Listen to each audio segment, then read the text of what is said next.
성경은 우연이란 없습니다. 하나님의 섭리라고 말씀합니다. 새 한 마리가 떨어지는 것도 하나님의 허락이 있어야 합니다. 들의 백합화가 어떻게 자라는 걸 봐라.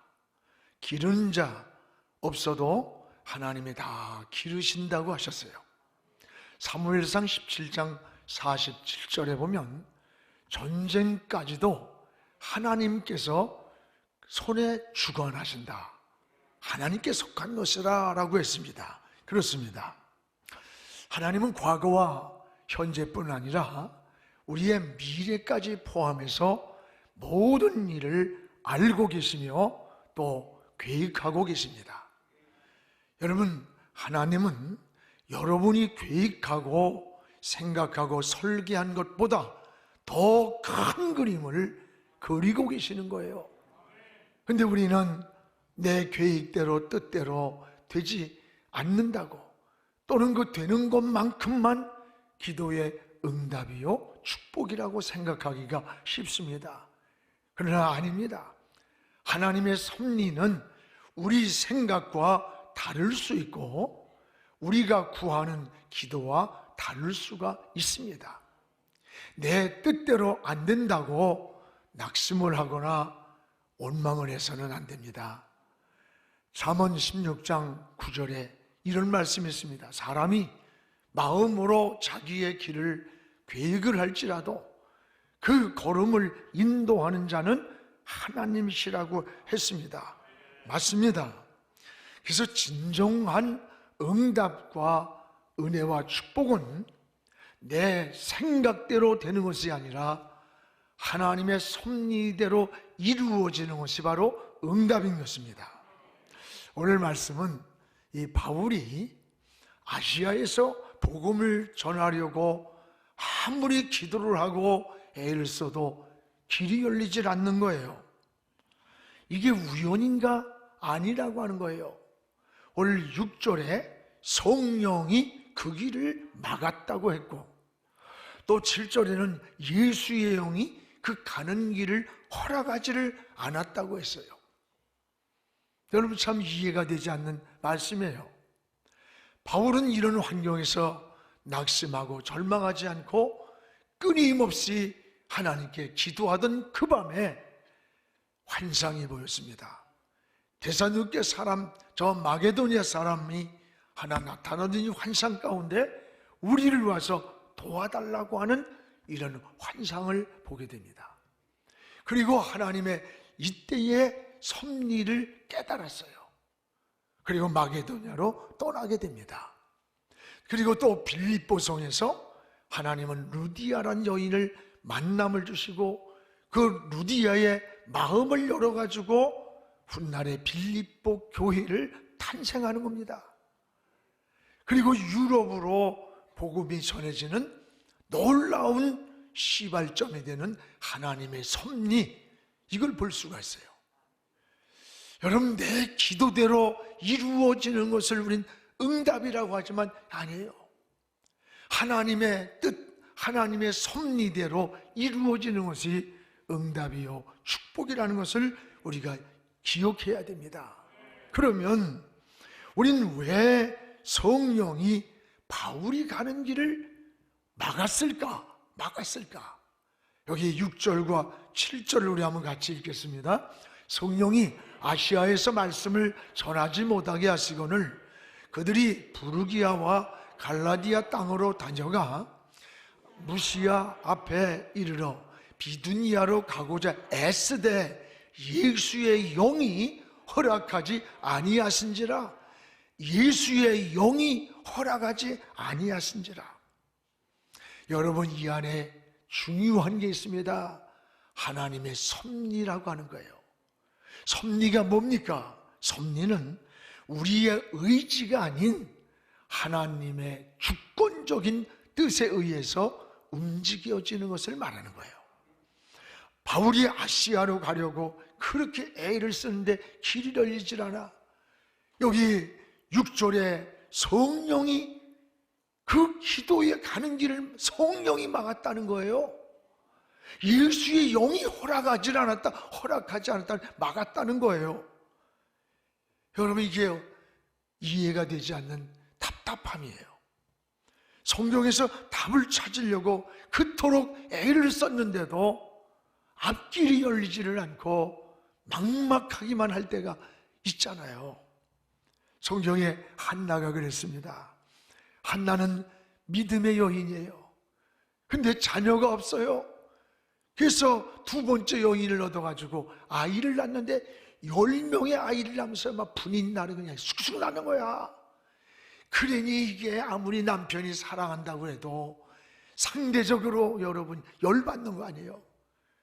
그렇다고 한나가 어떤 신체적인 건강에 문제가 있느냐? 그건 아니에요.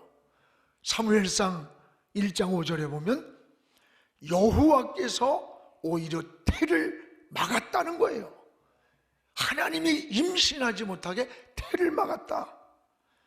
여러분, 우린 이런 환경에 놓일 때 절망하게 되고 낙심하게 돼요. 그러나 그 한 시대에 하나님이 원하시는 선지자 사무엘을 한나를 통해서 보내시려는 하나님의 섭리라고 하는 게 그 안에 있음을 알게 됩니다. 사랑하는 여러분, 우리가 신앙생활 가운데 이런 것을 우리도 경험할 때가 많이 있을 거예요. 오늘 바울도 아시아로 복음을 전하러 가려고 그렇게 계획을 세웠습니다.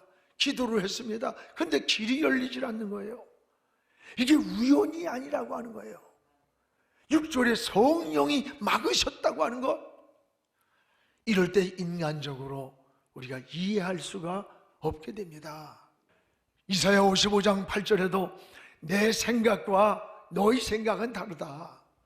내가 원하는 길과 너희가 원하는 길이 다르다고 하는 거예요. 그래서 신앙은 내가 원하는 길을 가는 게 아니라 하나님이 원하시는 가야 할 길을 가는 게 믿음의 길이고 신앙의 길이고 사명의 길입니다. 여러분, 이럴 때 우리는 어때요? 낙심하고 절망하고 그럴 때가 있잖아요. 그리고 성경에는 이럴 때 난 믿음으로 사는데 왜 길이 이럴까? 왜 꼬일까? 답답해요. 성경은 이런 경우 여러 가지 이유가 있음을 알려줘요. 야고보 4장 3절에는 너희가 구하는데 정욕으로 잘못 쓰려고 구하기 때문에 하나님이 안 주신다. 또 야고보 1장에는 너희가 믿음으로 구하지 않아서 안 주신다, 뭐 이런 게 있어요. 그러나 오늘 본문은 달라요. 이런 것과 전혀 달라요. 여러분, 성령이 막는 길, 예수의 영이 허락지 않는 길이었다는 거예요. 왜 성령이 가는 길을 막았을까? 여기에 하나님의 섭리라고 하는 거. 오늘 여러분에게 전하고자 하는 말씀의 메시지의 키워드가 뭡니까? 하나님의 섭리예요. 내 의지와 방법이 아니라 하나님의 주권적인 손길에 의해서 움직여진다는 거예요. 하나님의 섭리를, 개인을 섭리하시고, 여러분, 우리 가정을 섭리하고 교회를 섭리하고 민족을 섭리하고 역사를 섭리하는 거, 움직이시는 그 역사의 손, 오늘 이 손을 깨달아야 되는 거예요. 오늘 우리의 신앙생활을 다시 한번 깨달으면서 하나님의 섭리가 있다고 하는 것, 이걸 모르면 절망하고 낙심하는 거예요. 미국에 독실한 크리스찬 야구 선수가 있었습니다. 그들은 하나님 앞에 선교하기로 헌신을 다짐을 하고 이제 선교를 위해서 저 케냐 비행기를 탔습니다. 그런데 그들의 삶은 하나님께 떠나기 전에 많은 기도를 하고 준비를 했습니다. 근데 런던 공항에 도착할 때쯤 돼서 안개가 너무 많이 껴서 비행기가 착륙을 하지 못해요. 결국은 8시간, 9시간을 공항에서 시간을 뺏기고 다음 비행기를 놓친 거예요. 이해가 되지 않았어요. 우린 선교를 위해서 그 많은 기도를 했어요. 준비를 했는데 왜 이렇게 꼬일까? 그 다음 비행기를 타는데 그것도 좌석이 없는 거야. 겨우 조종석 옆에 자리를 얻어가지고 비행기를 타게 됐어요. 하나님, 어찌 우린 기도하고 믿음으로 우리의 삶을 헌신하며 떠나는데 왜 이렇게 길이 막히고 일이 뒤틀리고 꼬이느냐, 이러면서 마음속에 불평을 하고 있었어요. 그런데 얼마쯤 가다가 이 비행기가 갑자기 막 곤두박질을 치는 거예요. 그러니까 승객이 아우성을 치고 승무원들은 이리저리 뛰어다니면서 그들을 안정시키느냐고 분주한 거예요. 그때 두 사람은 하나님께 기도를 드렸어요. 바로 그때에 그 앞에 조종석에서 막 비명소리가 들리는 거예요.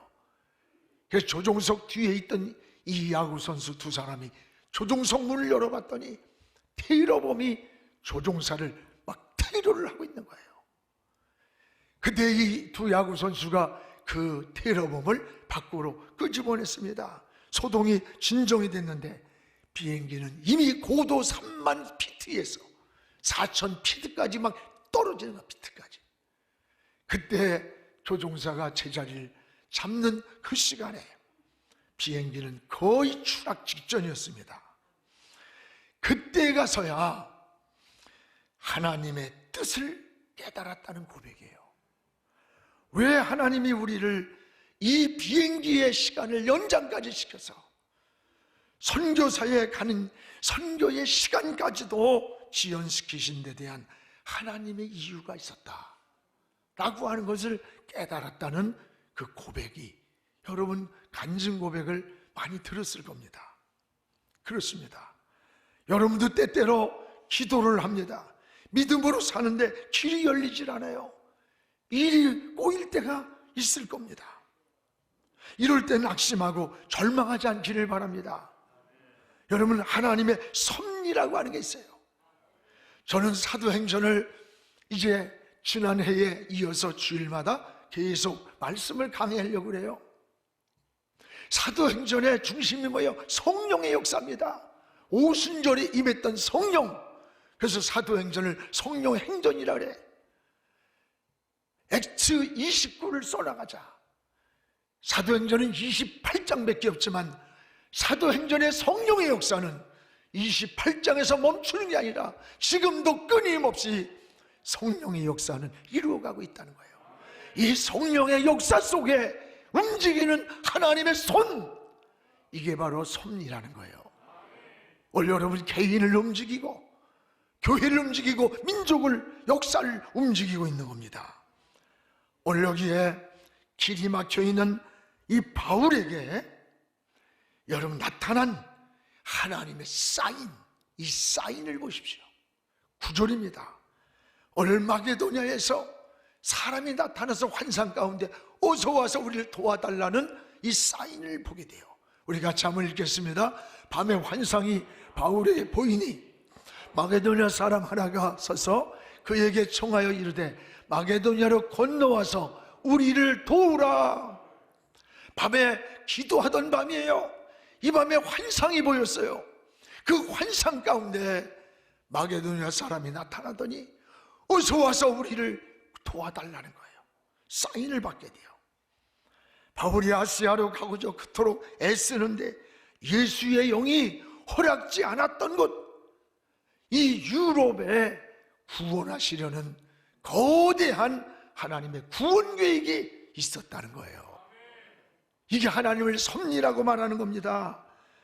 여러분, 하나님은 여러분을 향한 큰 구원 계획을 가지고 있다는 것을 믿으시기를 축원합니다. 오늘 환상 가운데 나타나신 이 성령께서 사명을 부여하시는 거예요. 마게도냐로 건너와서 우리를 도우라고 하는 요청을 보게 되는 겁니다. 사랑하는 여러분, 하나님은 구원받을 사람을 이곳에 이미 예비해 놓고 계셨어요. 이것은 우리는 몰라요. 하나님만 아시는 섭리라고 말합니다. 이로 인해서 여러분, 복음이 유럽으로 들어가는 동기가 되었고, 이것이 하나님의 주권적인 섭리였고, 하나님은 성령을 통해서 이 일을 이루어 가셨습니다. 사랑하는 여러분, 오늘 하나님이 우리에게 사인을 주실 때 우리는 어떻게 해야 되느냐? 즉시 반응해야 되는 거예요. 하나님이 사인을 줄 때 즉시 10절에 보세요. 우리 한번 같이 읽겠습니다. 바울이 그 환상을 보았을 때 우리가 곧 마게도냐로 떠나기를 힘쓰니 이는 하나님이 저 사람에게 복음을 전하라고 우리를 부르신 줄로 인정함이라. 바울이 환상을 보았을 때 하나님의 뜻을 깨달았어요. 그때에 우리가 곧 마게도냐로 떠나기를 힘썼다. 곧 떠나기로.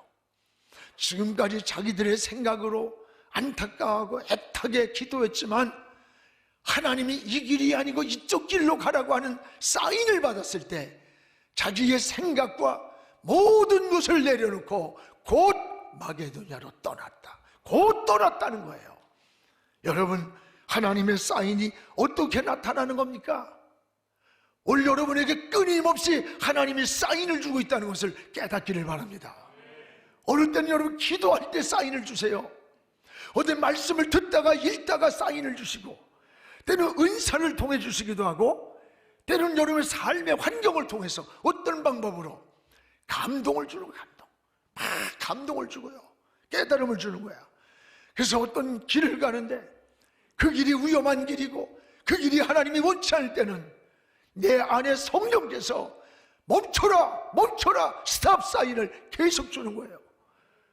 또 여러분, 우리가 영적으로 잠들어 있으면 깨워주시는 사인을 주는 거예요.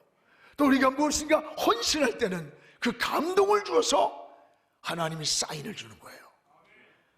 하나님은 이 바울에게, 마게도냐 사람에게 복음을 전하라는 이 사인을 받고 그 즉시 곧 뜻을 바꿨어요. 여러분, 이것이 믿음입니다. 나 이것만은 안 돼요, 이것만 아니에요. 성령이 우리 마음을 터치할 때, 감동할 때 따라가는 것, 이걸 성령을 소멸하지 말라는 겁니다. 우리는 이 사도행전의 말씀을 주일마다 나누면서 중요한 것은 오순절에 임한 성령의 역사예요. 이 성령이 키워두고 중심이 되어 있어요. 성령이 하시는 역사예요. 오늘 이것을 따라가는 것이 우리의 신앙이고 믿음인 것입니다. 성경에 여러분, 엘리사가 그랬습니다. 밭을 갈고 있는데 엘리야가 나를 따르라고 합니다. 그는 즉시 그 밭 갈던 소를 거기다 버려두고 엘리야를 따라가요. 하나님은 그의 꿈을 갑배로 갑절로 소원을 들어주셨고 엘리야의 수제자가 되었습니다. 여러분, 마태가 그러했습니다. 세례를 부르실 때에 세관에 있던 마태는 즉시 그 자리를 멈추고 일어나서 주님을 따라갑니다. 예수님의 제자가 되었어요. 아브라함이 그러했습니다. 이삭을 하나님이 드리라고 할 때에 아침 일찍 일어나 모리아 산으로 가는 거예요. 일찍 일어났다는 말을 주목하세요. 여러분, 아침에 일어나서 무슨 자기 아내하고 자기나 아들하고 의논하고 협상하고 타협한 게 아니에요. 고집불통이라 그랬을까? 자식을 드리는데? 아니에요. 하나님의 절대자의 명령 앞에는 의논의 대상이, 타협의 대상이 없었다는 거야. 그래서 하나님의 명령만 받고 즉시 아침에 일어나 아들을 데리고 모리아 산으로 가는 거야. 모리아 산에 가서 아들을 제물로 드리려고 하는 그 시간까지 침묵하시던 하나님이, 아브라함아 멈춰라. 그 순간에 뒤돌아보니까 수풀에 뿔이 걸려서 있던 좋은 순양이 맹하고 우는 거예요. 그때서야 하나님의 뜻을 한 거예요. 그래가지고 이삭 대신 순양을 갖다 제물로 드렸어요. 하나님은 아브라함을 위해서 이미 예비해놓고 계셨던 거야. 그에게 축복의 조상을 줄 만한지, 믿음의 조상이 될 만한지, 자기의 독자보다도 더 하나님을 섬기고 사랑하고 있는지를 테스트해 봤던 거예요. 그래서 여러분, 시험도 두 가지가 있습니다. 하나는 마귀가 주는 시험이 있어요. 이걸 영어로는 템테이션이라 그래. 유혹인 거예요. 이 마귀의 시험에 걸려들면 안 돼요. 또 하나는 하나님이 우리를 승진하고 더 높고 이 사람 쓸만한 그런 믿음과 그릇이 되는가를 테스트해 보는 거야. 여러분, 좋은 대학을 갈 때 그냥 들어가는 게 아니잖아요. 좋은 직장을 갈 때 여러분 왜 테스트를 해봅니까? 이만한 인격, 이만한 능력이 있는가를 하나님은 아브라함을 테스트해 본 거예요. 이제야 이제 내가 자식보다 더 나를 총애하는 거 내가 알았다.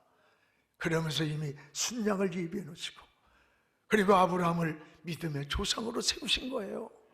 우리는 모르는 일이 많아요. 그러나 하나님은 역사 속에 움직이는 이 하나님의 손, 이걸 성령을 통해서 깨닫고, 여러분의 생각과 뜻대로 안 된다고 낙심합니까? 절망합니까? 아닙니다. 하나님의 손길을 붙잡고 그 손길을 믿고 믿음으로 달려가면 하나님이 인도하심을 깨닫게 되는 날이 오는 줄 깨닫기를 주의 이름으로 축원합니다. 하나님의 섭리는 놀랍습니다. 절 말씀을 준비하면서 너무너무 감격한 거예요. 오늘 여기 바울과 루디아의 만남을 추선해 주시는 거예요. 여기 14절에 보세요.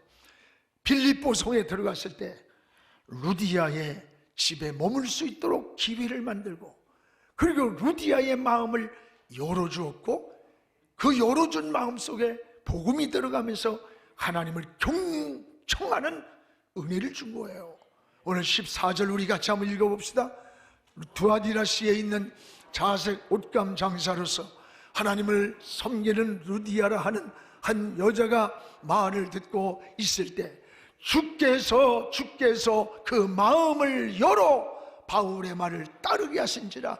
주께서 그 마음을 열어, 그 루디아의 마음을 열었는데 누가 열었느냐? 주께서 열어줬다는 거예요.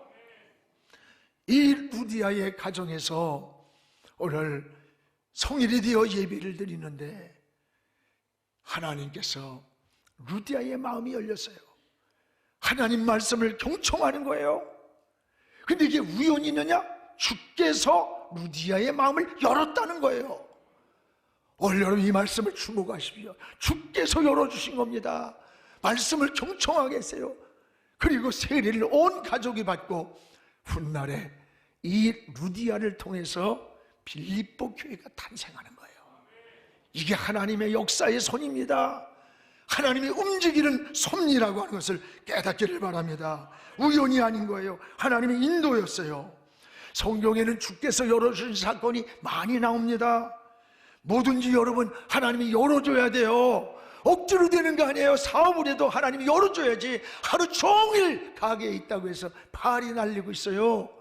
몇 시간을 있어도 하나님이 붙여줘야 되는 거예요. 하나님이 열어주시기를 축복합니다. 사도행전 14장 27절에 보면 우리의 믿음도 마음의 문을 열어야 된다는 거예요. 이방인들에게 믿음의 문을 열어서 구원의 길을 열었다고 말씀합니다. 누가복음 24장 45절에도 예수께서 마음의 문을 열어 성경을 깨닫게 했다는 거예요. 은혜도 여러분 마음을 열어줘야 은혜 받는 거예요. 계시록 3장 8절에도 축복의 문도 열어주셨어요. 저여 빌라델비아 교회를 향해 내가 내 앞에 열린 문을 뒀다. 누구도 닫을 자가 없다. 주님이 열어주신 축복의 문을 누구도 닫을 사람이 없다는 거예요. 그렇습니다. 우리 힘만 가지고 안 됩니다. 노력해야 되지만 노력만 가지고 되는 게 아니에요. 여러분 공자도 사람이 열심히 일하면 밥을 먹고 산다는 거야. 그러나 큰 부자는 하늘이 내려줘야 된다. 그 사람은 하나님을 몰랐기 때문에 하늘이라고 말했지만 우리는 성경을 아니까 뭐야? 하나님이 열어줘야 돼요. 하나님이 내려줘야 돼요. 여러분의 앞길도 진로도 은혜도 자녀의 갈 길도 하나님이 열어주시고 하나님이 인도해 주시기를 주의 이름으로 축원합니다. 우리 영안교회에서 여러분 좋은 인재들이 거부들이 나오고 정치, 경제, 사회, 문화, 교육을 주도할 만한 영향력 있는 그리스도인들이 되어서 정치계를 변화시키고 경제계를 변화시키고 법조계를 변화시킬 수 있는 그리스도인이 많이 나오기를 주의 이름으로 축복합니다. 하나님은 사람을 통해 일하시는 거예요. 하나님은 영이시기 때문에 직접 나와서 하는 거 아니에요. 사람을 통해 일하시는 거예요. 그래서 바울을 통해서 루디아를 만나도록 보이지 않는 손이 연결했고 루디아의 마음을 열어서 빌립보 교회를 세우게 하시는, 이것은 하나님이 사람을 통해서 일하고 있다는 거예요. 오늘 주님도 어부였던 베드로를 부르셔서 수제자를 삼았어요. 세리였던 마태를 불러서 제자를 삼으셨어요.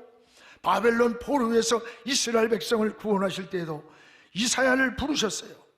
구약에도 농부였던 기드온 같은 사람, 뽀능나무를 가꾸고 살던 아모스 같은 사람, 이런 사람들을 하나님의 사람으로 그 시대를 쓰셨던 거예요. 오늘 여러분, 이 시대에 여러분이 하나님 앞에 쓰임받는 자들 되기를 바랍니다.